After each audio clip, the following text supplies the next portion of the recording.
Well, the conversation, or what I'm calling this portion that I want to jump in with you, is called "Woman, Keep Quiet." Oh, yeah. Oh man, did I go through that? But So you can already tell what kind of verses I to the wanted to point start. I had, to the point I literally um, wished I was a man because I didn't have a voice. And so then there was a point where I had to, repent because I Yeah. wished it was something different than what I was. Yeah. But yeah, crazy. Yeah, I can see that. I know an individual struggle for me as well. My dad had said several times, "Boy, I wish you were born as a boy." He Oh, said that yeah. many times Yeah. in my younger years, and it was devastating, and it was just, I was tomboyish. I mean, I was always, doing stuff with my dad and sports, and then when we'd get on three-wheelers or snowmobiles or quads, I was really aggressive. Yeah. The way I would ride, and he's like, "Man, I wish you were a boy. Man, I wish you were a boy." And it's like, "But I'm not." Accept me. You know Yeah. what? I can do boy things in a woman's body. Thank you. And that's why I have double Mars energy. I have massive masculine energy in this female body. Mhm. But he wanted it to match. And so that was a struggle. So I get it. I get saying, well, I wish I was a man because then I would have a voice, but that's changing now. Yeah. That, with the rise of this divine Ah, feminine energy. I yeah. know, right? It's Yeah. about time. So that's why I wanted to go over these scriptures. Mhm. And I'll do the share a screen so I can pull up my worksheet, because I've It's Paul's writings. yes, it is. Paul's writings that can really get They got so distorted beyond anything oh, else. my gosh, can they? That's why I'm still going to finish up the Romans 1. I've been working on that too. I need to get back and finish up because it's now getting into the part in Romans where it's really getting into some heated potential water. And Oh, I already started working on those. So probably next week I'll try to jump and do a couple live streams with those. But some of them I'm going to have to do where I have to pre-record it and then just do it as a premiere, because they're just too long, like way too many yeah. words. And it would be a 2-hour live stream, and that kicks my butt. I just don't have the energy for that. So Yeah. Sure. I'm going to try not to go too long on this one, because this is a lengthy verse too. It doesn't seem like it, but it is when you see the amount of words in here. So we're in 1 Timothy chapter 2, verse 8. And we're going to start with this verse. I've tried to figure out where I was going to start it. And then I was like, okay, this verse right here is really a good entering in point. And then because it talks about men and then it goes into women. But again, we know that there are frequencies that are attached to male and female that we are unifying within us. So we need to be able to see both these sides, because we're neutralizing them into one being that is both masculine and feminine, in embodying these beautiful divine sacred energies into a oneness principle on the inside, so that we're not shaming ourselves. We're not stuck with, I wish I was a man so I have a voice, or I wish Right. I was a son instead of a daughter so I could get my father's approval. We're now coming in where that, I'm going to say it, that shame and guilt is now being pushed away. We're no longer abusing ourselves. Mhm. And that's why I wanted to start in this verse. So 1 Timothy 2:8, I wish then for men to pray in every place, uplifting their hands purely and without wrath and without, what is that? Disputations? Mhm. Disputations. Mhm. So there's some really cool stuff in this verse. There Mhm. always is. There Oh, always yeah. is. I get super excited. Imagine that. Me? It is Excited about exciting. this? Oh, it is exciting. I love it. I'm such a geek with this stuff. I'm like, oh, what do we get to dig out today? This is so good. So it starts out with, so it was translated, and I didn't put who this is. I don't know if this was John Etheridge's. I don't think it is King James, but it could be. It makes no difference really who the translator was. It's just a reference point. So when we look, they chose to say wish, or I wish, but the Aramaic word for it is will and desire. But look what this is attached to. So what we have, this is static form. It's in its root form. So lump of clay, It's in static. It's in neutral position. It's neither to the right or to the left. It's just there as is. Zadi, bet, aleph. How amazing. So in static position, it's saying there's a desire, but you have to do something with it, right? Because it's static. It's just sitting there. There's a path that you have to hunt and chase in order to build oneness. So that's the desire. It's just laid out there. So in addition to just will and desire, there's a lot here. Accord, matter, thing, issue, affair, event, business, and arrangement.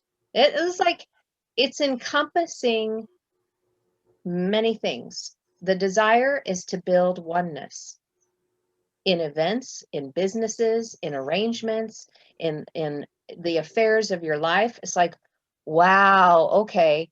And so without having those other words, you're not seeing the context of what this is saying. So in other words, in everything that you do, build oneness. Keep that in mind. That is the desire, that we would build oneness in everything that we do. But look, the Hebrew word, this is so crazy. The Hebrew word is zava. So think of Yahuwah, Yahweh, Jehovah, however you want to say it. Yahuwah Zavaot, Lord of hosts. That's this root, Zava, Lord of hosts. Host is from Zava. So that already, I forget, I think it's like 260. I think it's 260 times the phrase Lord of hosts is used in scripture. That's already an 8. That's like the word, the letter for life, chai, chet. It's that many occurrences because of toroidal math.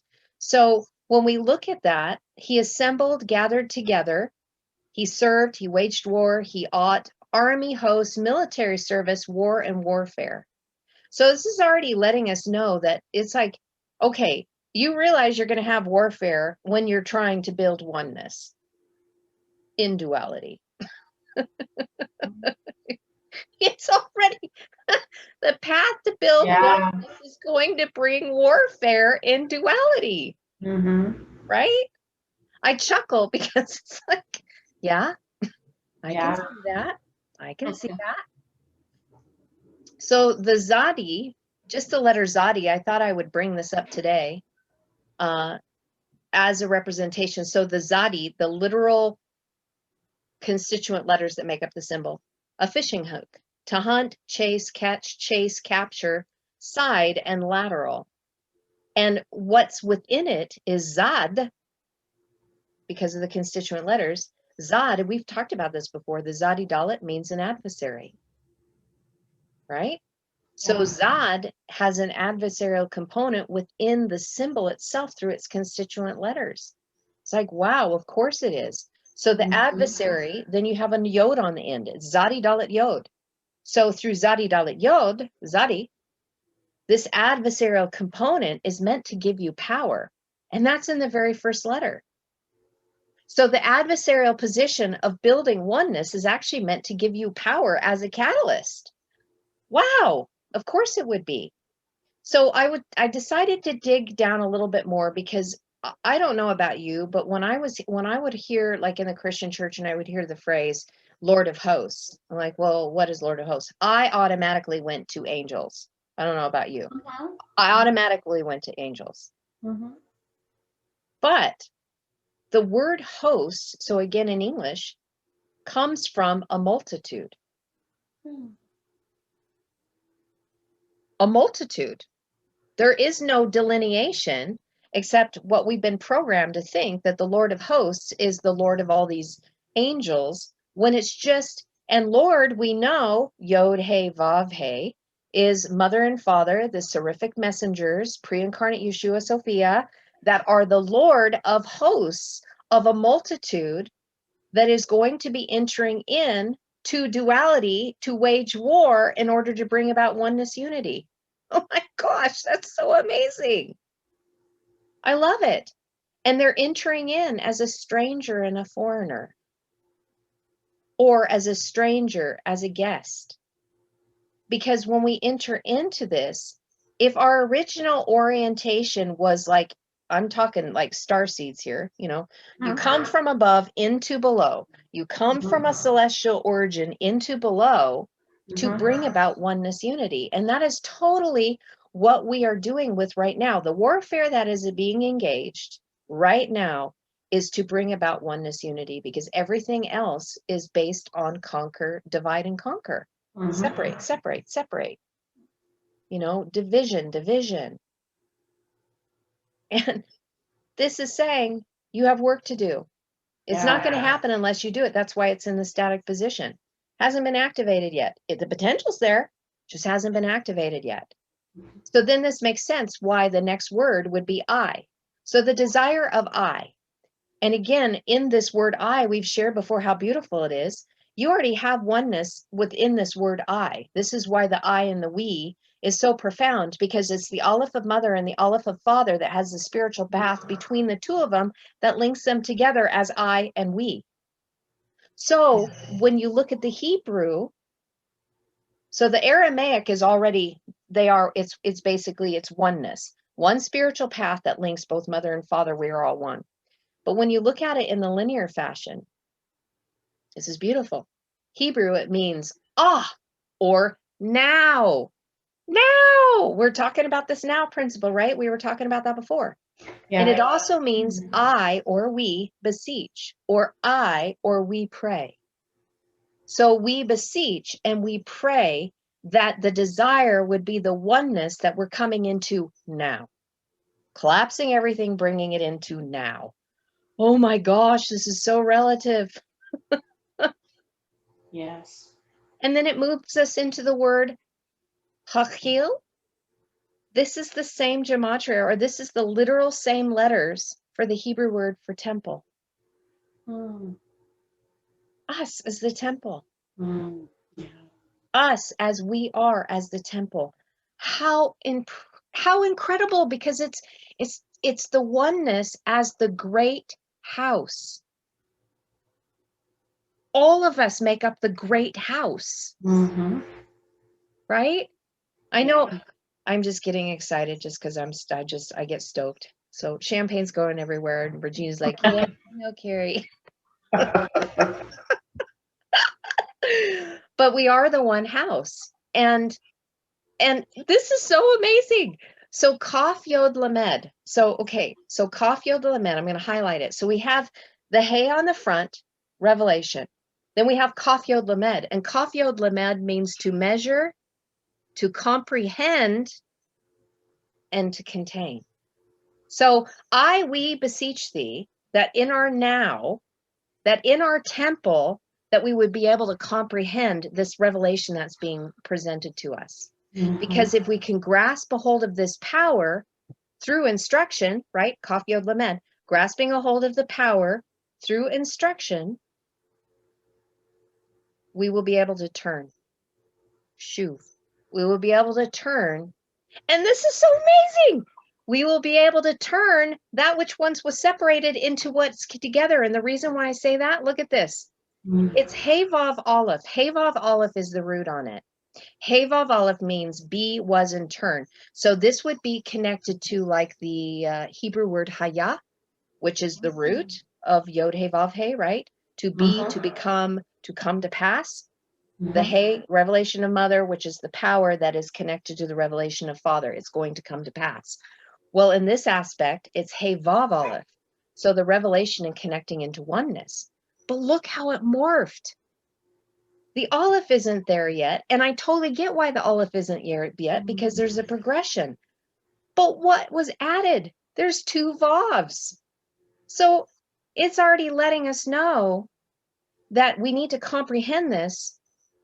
But we have to go through the door that opens this revelation that shows us our weak and feeble position due to our ego that says we're separate. And that would be the lower beast ego, right? So we can transmute it into the higher, which is the revelation of the twin Vavs. Connect, come together, because they're not one yet. It's not the Aleph. Side by side, we have to come together as standing sovereigns that are standing in our meekness side by side as we all begin to turn. Mhm. And Vav is the number 6. So we have 2 6s here. There are 66 books in our Bible. Do we think that's a coincidence? I don't think so. Yeah, there's been a lot that's been left out, but what we have been given, when you read the codes and you look through Hebrew and Aramaic, we don't need anything else. Mhm. It is all right there. So the door, going through the door, taking that into the inner man to deliver ourselves, is the revelation of the 66 writings that will turn us and change us. Humility and meekness coming together side by side as standing sovereigns. As we connect to this, we connect in the revelation, we begin to stand with one another. Just even in the visual representation of that is so profound, because that is a standing sovereign with their head bent. Mhm. Yeah. Not an elevated, but a bent head, which, connected to the wheat and tares. They're full of fruit. Their head is already bowed because of the work that they did, even the revealing of the word before, because they've been able to comprehend it and they're containing it. They've been measured in their temple as being part of the great house. Wow. And then we have the word that is meaning to incline toward, to heed and pray.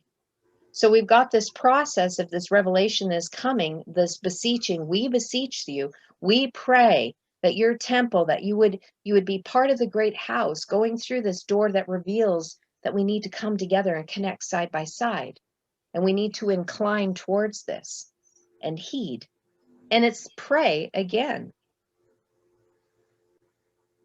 The prayer that sows into the collective for all of us to become the great house. And so other additions of this Aramaic word, to bend. So what are we bending? We're bending and inclining toward that which the letters are going to tell us, and we'll look at this in a second. But it talks about seeking and intend. So we are intending to become something, bending towards something, turning aside towards something. And Zadi Lamed, so if we bring Zadi Lamed in it, now we're looking at the letters, means to shade, shelter, and protection. So the revealing of us standing side by side and being part of the great house is also, it's bringing us into the place of shadow, shade, shelter, and protection, which is good, because Ken has said for many years, and you've heard us say this, about being hidden until hidden no longer. So when we come into the great house, where there are many of us, there's that protection that comes from the many of the number, but we're also still hidden. We're hidden because it's not quite for the revealing yet for us to be uncovered. But we come into that hidden place, which is a place of protection. It's so beautiful. And then through gematria, for the first 3 letters, Zalam, semblance, to be dark. So think about this, the light and the dark, Ken and his compass, taking us from the right-hand path of light and entering into the dark, where we are shaded in shadow, which is our place of protection, because that is the hidden place. Intentionally going into the place that will hide you. To be darkened and dim doesn't mean that which we go, oh, you're evil. No, it doesn't. It just means you've gone into the hidden place. That which was hidden now is hiding you and is protecting you. Because you've taken both sides and you brought them into the place of neutrality, which does protect you because you're not taking sides. You're not opposing. You're not dueling this or that. You're like, I am out of the duel. There are no pistols pointed to one another. I am in the middle. I am not dueling. I'm not dueling. So then you become hidden because you're not attaching to those narratives. And here, look at this. So it's Zadi Lamed. What I find amazing is that Zadi doesn't show up a lot, but it's already showed up here in this verse. We're seeing it again. We have the Zadi again, right? As a place of protection. So what has been added? So if it's Zadi Lamed Aleph, we're seeing that the Aleph hasn't quite manifest yet. I beseech, we beseech thee that you enter into oneness. But there is a process that you have to go through. First, you have to come together and connect to one another. But in the process, in your inclination, not declination, not devolution, but evolution, you're going to have to deal with it within the waters of chaos, which is duality and our forgetting. And you're going to have to hunt and chase for it. It's got to be a desire and a will for you to find the instruction necessary to give you power from the Father, his power that comes from his revelation, going into the dark, that which has been hidden. You can deal with your fallen flesh. So it's already showing us that that process of standing next to one another and uniting, there's going to be some wrestle and struggle because we're still dealing with our fallen flesh that is telling us that we're separate. And that's why in this word too, you can see the word waver. Wavering. Well, it's because you're still dealing with your fallen flesh. It's the only reason why we waver. That lower beast ego just doesn't want it. Doesn't want to give it up. Yeah. Because we want to transmute it. We're not saying get rid of the ego. We're just saying change it and bring it up higher. Having it in a place where it's rightly aligned, that has been tamed, and it's not in that lower narrative that is so carnal and beastly, that is truly evil because it hurts and harms because it's in the place of immaturity. So there's already pray, pray that this power is going to come to deal with the fallen flesh of mankind.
Then we go into the word man, husband, and person. I find this interesting because it says to be a man, but it means to act mature.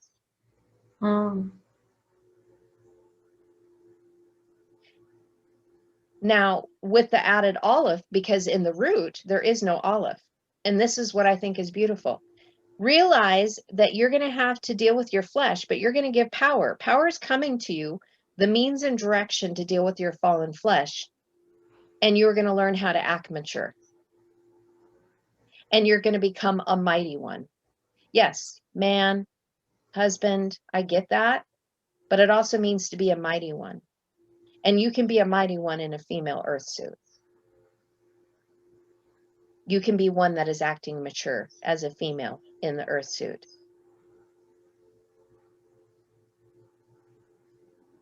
And in this sense, now we have the aleph added.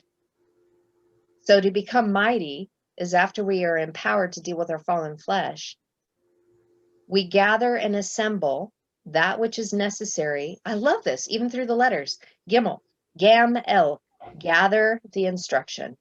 And Gimel means to wean and ripen.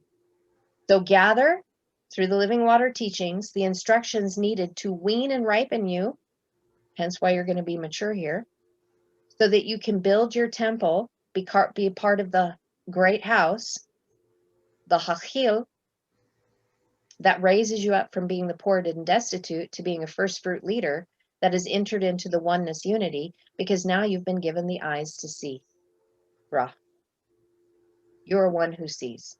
You see oneness unity because you've become it. And you can't not unsee it. Like when you enter in that place, everything becomes oneness unity. You realize you see everything as one. You can't unsee it. So it's very appropriate that it ends with the Resh Aleph here. But look at what else is hidden in here, Regina. I love this. We have Bar. Bar is an heir to the throne, a threshed, or it's not threshed grain. It's winnowed grain. Sorry. I put thresh, but it's winnowed grain.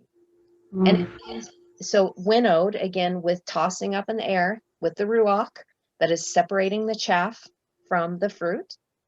It means pure, clean, an open field, exterior, outside, bark and rod, but cleanness and purity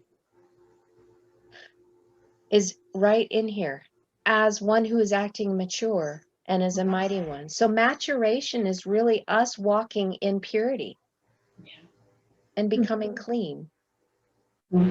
How beautiful is that? But we have one more word that's hidden in here. Bara. The word that means to create.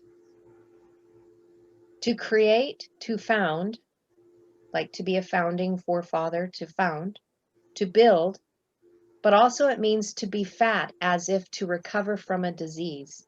They would say people were lean, and this is so fascinating. So you think about when people are sick, usually a lot of people lose a lot of weight.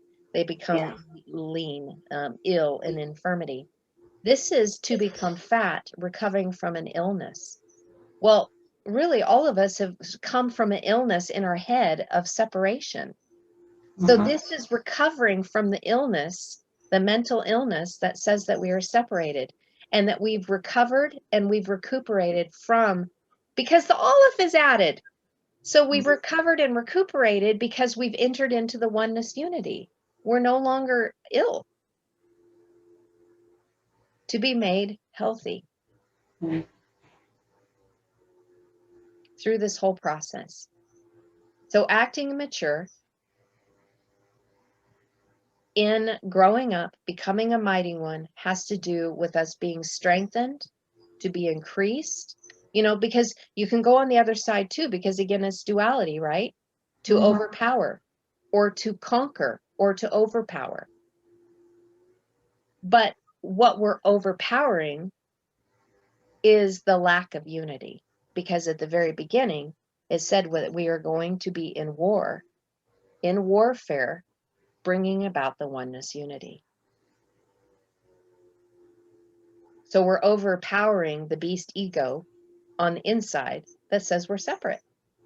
This is how we become mighty on the inside, is the oneness unity first, us.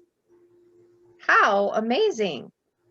And then it goes into all, to whole, entirely, completely. And it has a bet added on the front. So it's already saying, here's the resolve. You want to be the mighty. You want to be a mighty one. But you're going to have to build. This isn't automatic. You're going to have to build it.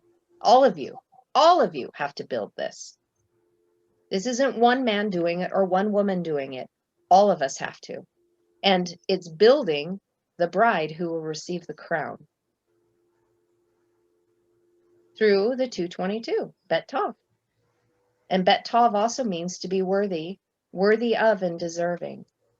Worthy of and deserving as the bride to receive her crown.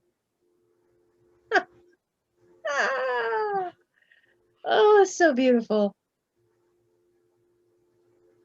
And then there's a word that here says place. So so the place is dalet vav kaf.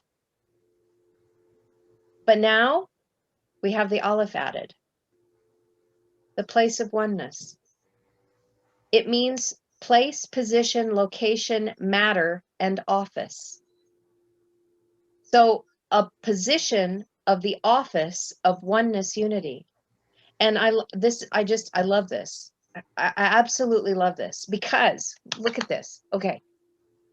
In Hebrew, linear, before bringing it into the Aramaic. So linear, masculine, Aramaic, feminine, dalet vav kaf, because it wouldn't have the one, it wouldn't have aleph on there. Dalet vav kaf means to rush, to pound, and to beat. Actually, it's not rush, sorry, it's to push. Push, pound, and beat. Fallen kaf. Kaf pei.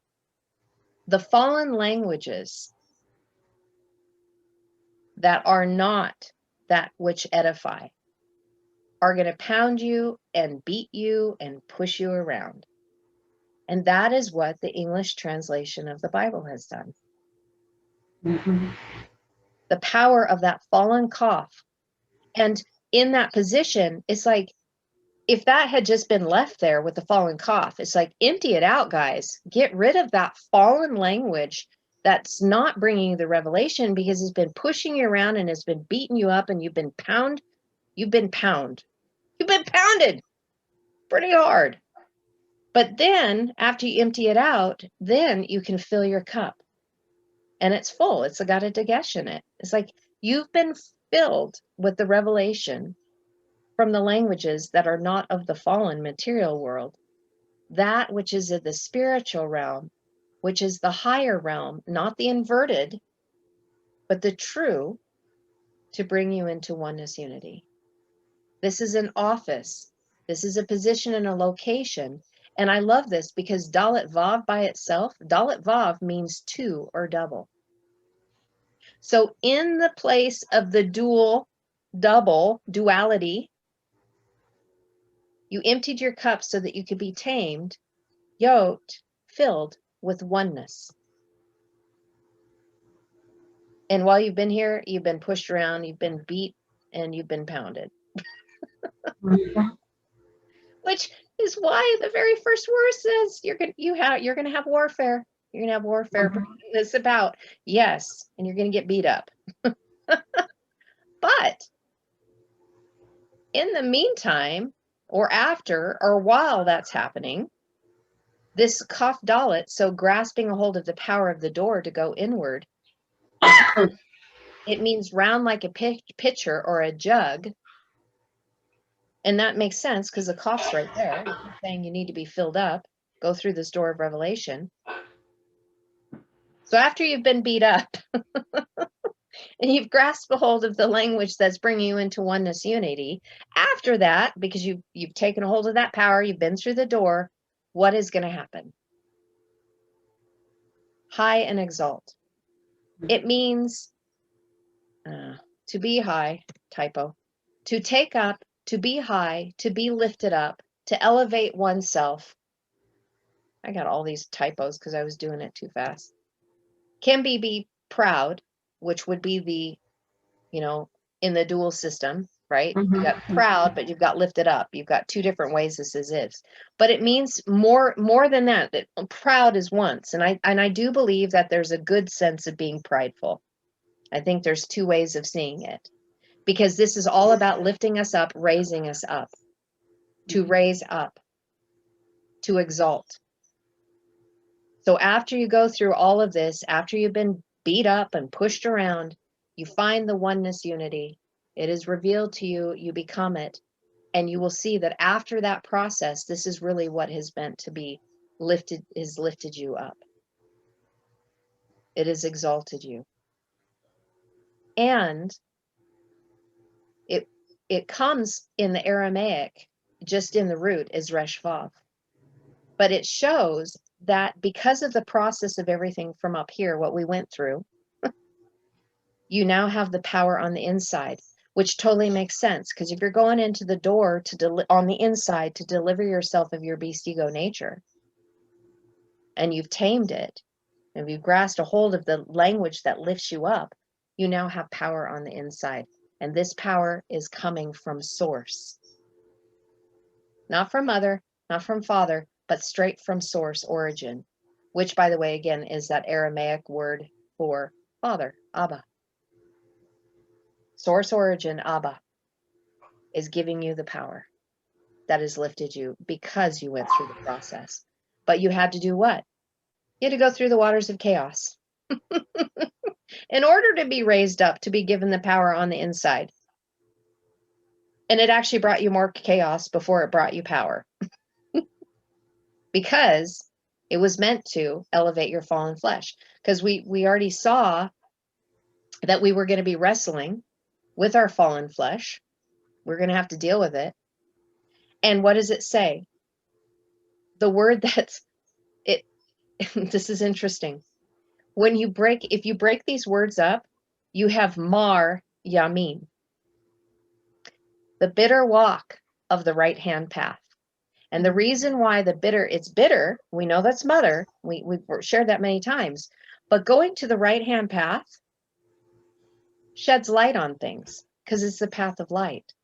So when you go to the right-hand path, the beast ego nature, when you go in the right-hand path, mother is going to shed some light on that beast ego nature that you may not want to be seen. So it's going to be bitter. It's like, the light is trying to get that out of you, and you're not going to like it.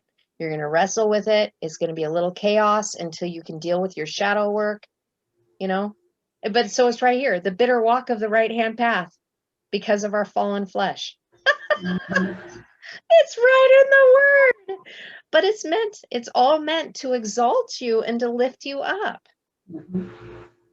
Continuously, over and over again, go to the right hand, go to the right hand. And then look, so it says go right, and oops, I get so excited. I'm messing the words up. Oh, well, don't look at that. Just avoid that. Just don't look at that. I got so excited. Sorry. The next word is hand. So it literally says go to the right hand, and the very next word is hand. Yeah. Go to the right hand. Because it is in the Yod Dalet, it means the work and deed of your hand.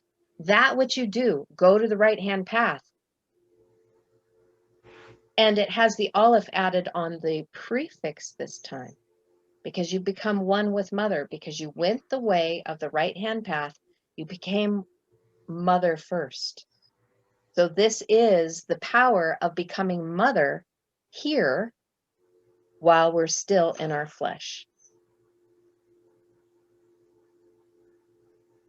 It's the work and the deed of our hand as becoming mothers in the earth and we got the covenant of the pieces here. We have Yod, Dalet, Yod. So the power of mother and father, she gives the power to go through the door. The door opens up the revelation to the father's power so that you have Hun. And I need to pull this up because Hun, Hey Vav Nun, hold on right now. I just recently looked at this, and I don't have all of these things committed to memory. So I have to pull the document up so I can see it. Hold, please. There we go. Hey Vav Nun. In fact, I'm gonna copy it, and I'm just gonna drag it over because I think it's important that it needs to be in this document. So on the suffix side, so through the work and the deed, by becoming one with mother, the work and the deed of your hand is to bring forth power through the Father's revelation so that people can connect to it in meekness, having power under control while they're in the flesh. And Hey Vav Nun means riches, wealth, capital, and enough.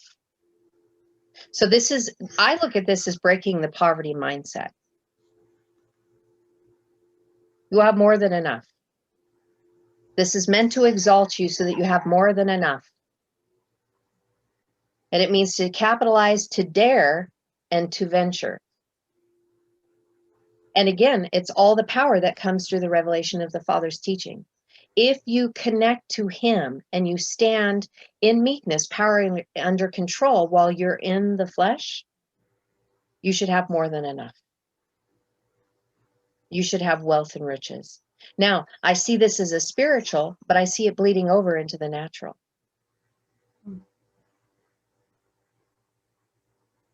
Because I don't think there's anything wrong with having money at all.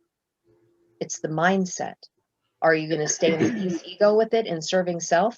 Or is it coming to you because it is the power that you need to be able to bring forth the revelation to other people? And we can't do it through a poverty mindset. Mm-hmm. It takes capital to be able to do things. And so there's a releasing of that if you go through this process, especially in entering into oneness. It's like oneness is what is bringing that to us. The division and the separation is what's divided us from it, because we're not looking at building and bringing our wealth and resources to the many as one. I'm going to hoard it for myself. I'm going to keep it to myself. I don't care about it. And it's like, no, there is something that's here for all of us. All of us. And not in the narrative that they're trying to bring that I don't attach myself to, because this is through the work and deed of our own hands. Not something that's just handed to you. That's why the Yod Dalet is here. The work and the deed of your own hands, not freely just given to you by the government. There's a big difference. Yeah. Big difference. And through oneness, we'll have more than enough because we can unify ourselves, bringing our own wealth and resources to share with one another for those who do the work. We all do it. Many hands make light work. It's beautiful to see that. It's like, wow. And then purely and sincerely. This word, there's a couple of them that are just overwhelming, just the amount of information on here. The root of this is Dalet, Kaf, Aleph. So we have a Yod. We can see the Yod has been placed within. So this is power coming from source, creator, origin, Abba. And what, I love this. We have the Aleph Yod Tav added on the backside of it. I mean, Aleph is part of the root, but the Yod Tav becomes Aleph Yod Tav. And this is the huge shift from Old Testament to New Testament. The Aleph Tav in the Old Testament, you will see it just Aleph Tav. This, so first and last, beginning and end. Well, in the New Testament, it's Aleph Yod Tav. The first that has the power to be as the last. And it comes from a root word meaning yish, which means a being of substance. So we already saw the process of maturation and become a mighty one. And now being from the place of being purely and sincerely as a being of substance. And it means to be pure, to purify, to cleanse, to purge, and to be clean. And it is in Hebrew idiom that means as the vine, you do your pruning. Wow. So the Aleph Yod Tav, now being on the suffix side, is showing that through the sacred languages on the father's side is when we really do the pruning process, which if it's on the father's side, it's really talking about Aramaic. And that makes sense because when it's said to exalt you or to raise you up, Aramaic is from Aram, a citadel, and the root is room to exalt. The one language that exalts is Aramaic. And that makes sense. Linear, horizontal, masculine, Hebrew. Vertical, lifting you up, Aramaic. Aram, a citadel. Fills you up so that you are standing as a citadel. Elevated, lifted up as one. One exaltation, room. But you have to connect in your heart in order to make that happen. Because again, if we can't connect this to our heart, we will never change. It's like just words on a page. It's all a heart issue here. Look what the word that it came from, though, and this makes sense. I love this. If people don't dig, if you don't dig, you can't see the fun stuff in here. It comes from zakah. So it has a zayin on the front, the sword and the plow, that then changes to a door. So the external sword and plow that comes against you, and you have to grasp a hold of the revelation, then changes to the door. So you go from external pruning and cutting to the door on the inside. So both of this in the masculine and the feminine is both saying the same thing. We're pruning you here. You're going to have the sword and plow come to you first, but then it's going to have to be an inward work, and you don't need the sword and the plow anymore. You've already done that. Now we're going to go in deeper. Now we're going to open the door, and you're going to go on inside into the deep well of who you are, to have everything revealed to you, that which has been holding you back and making you poor and destitute.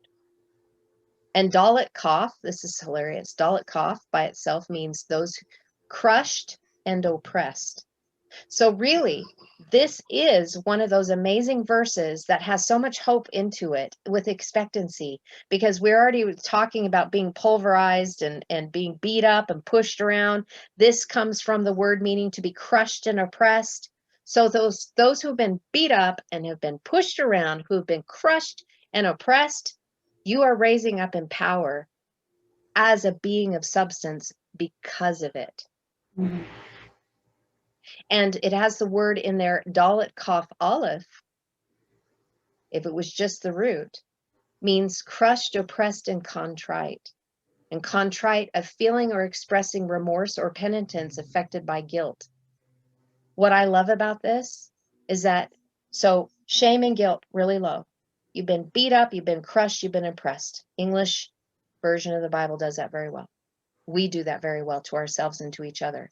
But this is showing you that there's power from source, from Abba, from creator, from the place of origin, that is coming to give us the power so that we can deal with that as we were once crushed and oppressed, so that we can get out of it and enter into oneness unity and being a being of substance, because we've raised ourselves up and we are no longer in those lower frequencies. So if anybody that's going to be listening to this, or I really can totally identify with this, because coming from the etymology of this, broken in spirit by a sense of guilt, conscience stricken and resolved to not sin again.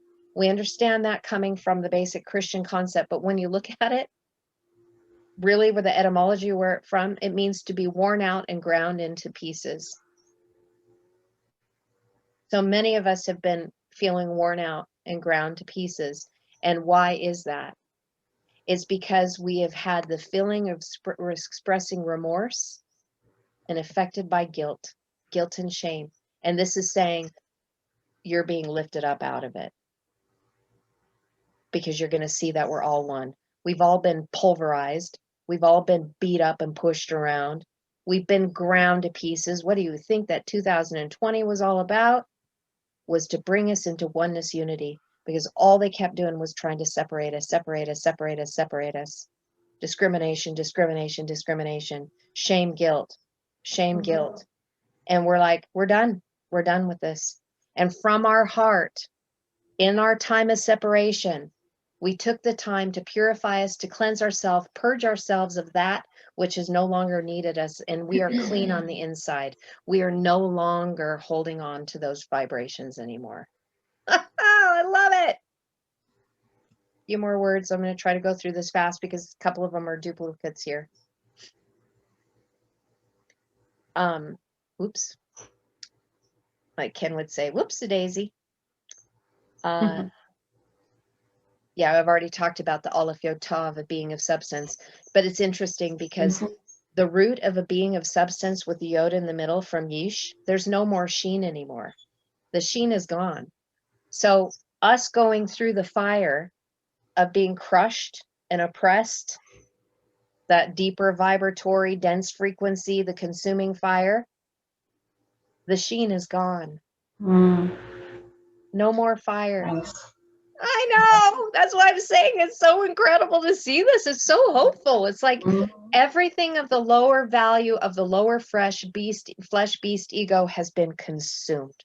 Like there's no more fire to walk through. There's no more of those dense things that we've had to walk through, and we were put here because we were able to handle it for the rest of humanity. Really, it's not here anymore. It's like I can breathe. Yeah. I'm not oppressed anymore.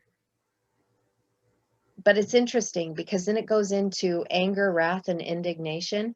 But this makes sense. This makes a whole lot of sense because it would need to end up this way. It's saying that if you choose to, what makes you weak and feeble, right? Weak or thin, leedy, the poor man, is if you still choose to be have anger, be angry, be furious, or to provoke anger, or to the displeasing that happens because you're angry because something didn't happen the way you wanted it to, is going to keep you in that weak, thin, needy, poor man, weaker position. It's like, oh my gosh, of course it is. And so the resolve, as it always comes through the letters, is go through the door of the inward man so that you can instruct yourself in how to become one. Because really, this is so cool to see this, because I had to meditate on this. It's like, I don't get this. It's like, ding, ding, ding, I do. You, any of us, broad sorting, any of us that choose to stay in anger and to be furious means that we've been pulled into a narrative, right? If you're angry about something, you have an emotional attachment to a narrative that's playing out, and you're angry, it's going to keep you weak and as a poor man. And because of this, so wrath, anger, indignation, look at what the root of this word is. So I shared with you what it was in Aramaic, but in the Hebrew linear fashion, to quiver with any violent emotion, especially anger and fear. This is all beast, ego, lower vibration, because you got sucked into a narrative. So based on things that they are putting out collectively for us to stay in those lower areas and narrations, you can see how much they're pushing fear. But as the revealing process happens, like we were talking about earlier, when they begin to continue talking about the things that have been covered up that are going to be, revealed, there's going to be a lot of anger. And so this is saying, if you attach yourself to that, that's why it's like, oh my God, this is so incredible to see that we're talking about this today. Spirit didn't want me to start sharing this until today. I've had this on my back burner for months. Oh, I need to get this. Oh, I need to talk about this. But the fact that we are getting into the place where they are going to be revealing things that have been hidden from us, and it's happening right now. It is letting us know in this moment, do not let anger or fear get the best of you. Because what happens is that if you do that, it affects the entire consciousness of everyone, because it has an aleph added. So this is talking about the fear and the anger is going to affect the consciousness of all of us because we are one. So don't let it happen, because if you do, you're making all of us become weak and feeble and poor, because we're meant to be raised up. How incredible. So raise up your head, have your heart pierced, be ready, gather the instructions, be weaned, be ripened, don't be immature, be mature. Allow that sword and the plow to deal with it, what it needs to deal with, because if you don't, and you have anger or fear, the sword and the plow is going to come against you. You're going to have to deal with it. And it's going to affect everyone. So what's the resolve? Be humble and teachable. Connect to Mother. Let her open the door to the revelation so you can be instructed on the inside how to become one and how your actions affect collectively everyone. So be teachable. Let Mother teach you. That's why she's here. And then it finishes up with this. You need to think. You need to reason through this because it's Khashab. So Khashab, when I did that teaching series, As a Man Thinks, he creates. This is letting us know that we need to be very mindful of that, which we are doing if we're in anger or in fear, because this is where we are creating that which is around us that affects all of humanity. So as Elohim, if we get into these narratives and we put and have an emotional attachment to it of either anger or fear, saying, stop, that is a weak position. You need to think and consider this, ponder it, regard it, give value to the oneness unity.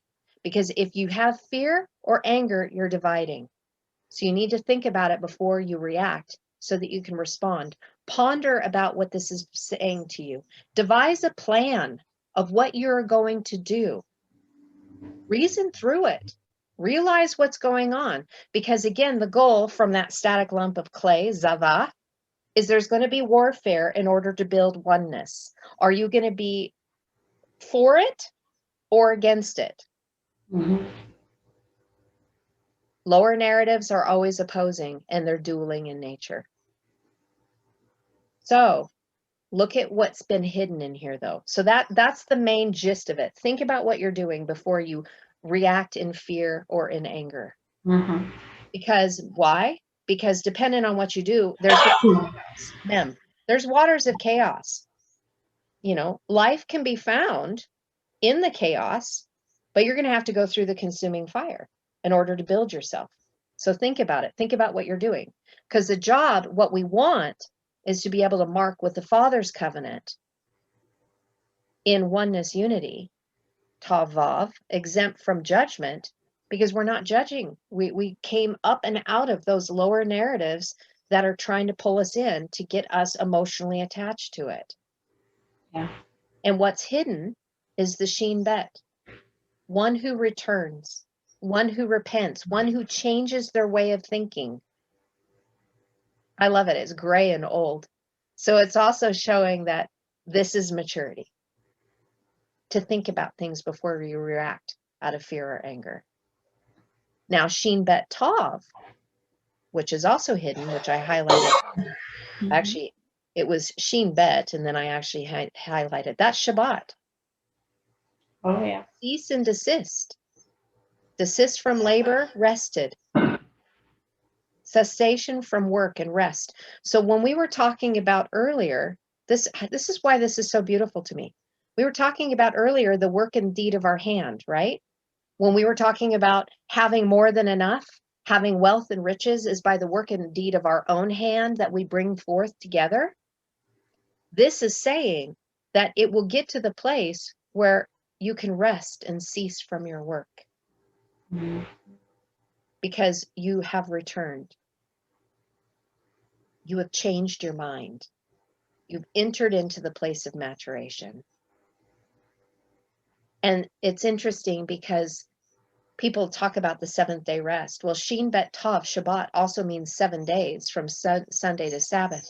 So if you look at the creation week, which is a pattern, 1 through 6, we've got the 6th day as the day man was created. But man, at some point, is supposed to enter into the 7th day rest, which is divine spiritual perfection. And that's what this message is all about. Raising us up into maturation, into spiritual perfection, which means we rise above the narratives and we don't get pulled into them. That's what allows us to rest. The chaos might be happening around us, but we don't have to enter into it. We don't have to give our energy to create and choose a side and be part of the narrative anymore. We can rest because we've been pulverized. It already showed us we have been beat up. We have been pulverized. We have been ground into dust, but we get to choose. Do I want to play the game in dueling natures, or am I done with it? I'm tired. I know you are. We're both tired. It's like, yeah, I want to enter into rest. So that's why we have to think about it. If we're being provoked into anger, into fear, we just attached ourselves to a narrative. If you want to rise above it and have rest, you come above it. You find life above the waters of chaos because you've allowed the consuming fire to deal with your fallen flesh nature, because your beast ego nature is what's pulling you into those narratives. And then if you build yourself, bet tov, build the covenant you are worthy and deserving of, O daughter. Because remember, it started out as man, but you're a mighty one as a daughter who is worthy and deserving to enter into that place of rest. Because why? You built the oneness unity. You went through the warfare. You went through the dueling process. You did something about it. You rose above it. You were exalted above it through the work and the deed of your hand. And you joined into union, in unity with your fellow brothers and sisters, and said, enough. I'm not playing anymore. I am choosing to enter into rest. And in the gematria of the root, we have the word that means praise and glorified. So remember, Qumran had the glorification scroll. This is the glorification scroll that is connected to even us thinking about what we're going to do, reasoning through our actions. And look, it means to be improved, raised in value, improvement, betterment, excellence. Because you allow the fire to come in order to build you so you can find life. And that is contained within this word. But it also contains this in duality: to stir, to agitate, and was mixed, to look for and examine. So, if you are being stirred up, if you are being agitated, you need to look for and examine that which is causing chaos in your life, so that you can find rest in the place in life, and rest by examining it, letting the fire burn away the fallen flesh, because that's why you're agitated, so that you can build through the covenant oneness unity, because it's the division, the chaos on the inside of the lower beast ego nature that causes all of this, getting us agitated. So the resolve is right here. Find life. Turn. Change your thinking. Think about it before you respond, or think about it so you can respond, so you don't react, so you don't have to get pulled into the narrative through anger and fear. Because understand, you entered in and there's going to be warfare. You're going to have to hunt and chase after that which you need to build into the oneness unity so you can become of the great house. The daughter, the bride who is worthy and deserving to be crowned. And that's how this whole thing starts. Wow, that's going to be good. Huh? Oh, it's just warming up. Oh, I had so much fun with that verse. I was like, there's so much here. Oh my gosh, it just makes me want to cry. It's so beautiful. So beautiful. And I know some people are like, God, that's a lot of work. All the letters and the movements, and I don't understand how you see. I get it. I get it. 5 years of doing this. It's just what the Spirit has showed in the presentation of the letters. And they're like, look at all of this beautiful banqueting table that sets before you. Do you just want to have a plate with a piece of bread and a glass of water? No. English translations, or do you want to have the whole smorgasbord? Do you want to have like a 7-course meal? And then you can just, sample. Okay, I'm done. You still leave food on the table, but that's okay. It just means you're just more free to come back the next day. But it's fresh every day, so you're not having leftovers. Yeah. Yeah, good analogy. Yeah. I love it. I love it. Yeah. Beautiful.